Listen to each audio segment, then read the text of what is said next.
toinen asia, josta mä ajattelin huomenna puhua, on tämä passiivin partisiipit. Eli niitähän tarvitaan silloin, kun tämä joka-pronomini eli relatiivipronomini on lauseessa objektina, tekemisen kohteena. Eli pismo, которое читает моя mama, linnaje, kirje, jota äiti lukee.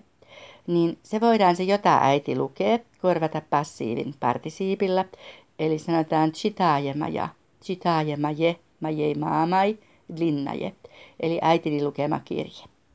Pismo, которое моя mama прочитала, было длинное. Pismo, прочитанное моей мамой, было длинное. Ja passiivin partisiipin presens muodostetaan yleensä vain näistä toimintaverbeistä, eli imperfektiivisistä verbeistä ja niiden presensvartalosta. Monikon kolmannesta lähdetään liikkeelle. Eli chitait, monikon kolmas chitajut ja siitä chitajemui, luettava. Risavait, risuujut, risuujemui, piirrettävä. Tai toisen konjugaation, toisen ryhmän verbit. Ljubit, verbi ljubjat, monikon kolmas, siitä ljubimui. Tai vidjet, vidjat, siitä vidimui. Ja näähän taipuu ihan niin kuin adjektiivi, nämä partisiipit, myös passiivin partisiipit.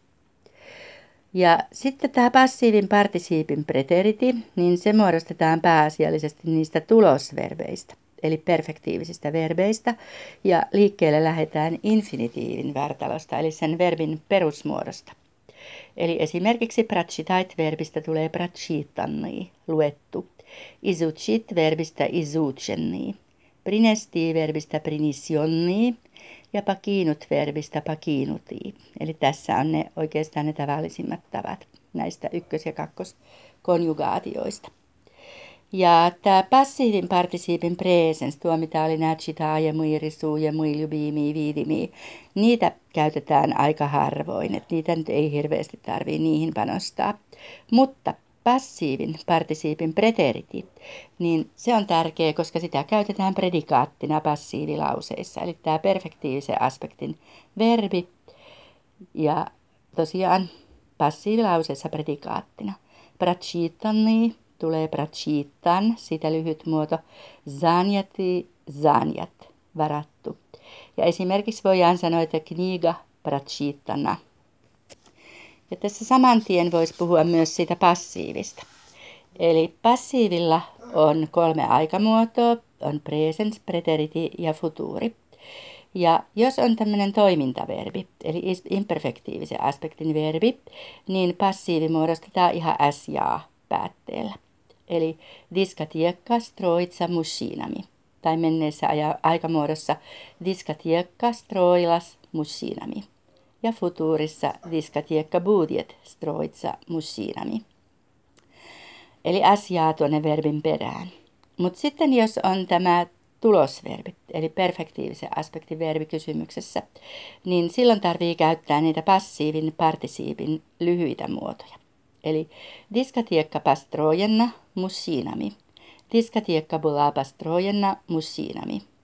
Diskatiekka budjet pastrojenna mushinami. Eli perfektiivisen aspektin verbi kysymyksessä se passiivin partisiipin preteriti. Ja ihan niin kuin englannissakin, niin kun on aktiivilauseen objekti kysymyksessä, niin siitä tulee passiivilauseen subjekti. Ja kun englannissa sen agentti, eli tekijä ilmaistaan agentilla, niin englannissa sen agentin eteen tulee se by, mutta Venäjässä niin se laitetaan se agentti instrumentaaliin. Eli diskatiekka pastrojenna mushinami, monikon instrumentaalisanasta mushina. Diskatiekka была построена мужчинами, diskatiekka budjet построена мужчинами. Ja passiivi tietysti voidaan presenssissä muodostaa myös monikon 3. persoonalla, taikka preteritissä myöskin monikkomuodolla. Ja tekijä ei silloin ole tiedossa, eli esimerkiksi tam strojat banju ja akno zakrili. Mutta näistäkin mä laitan vielä tehtäviä sinne OneNoteen. Ja kysyä voi aina. Heippa!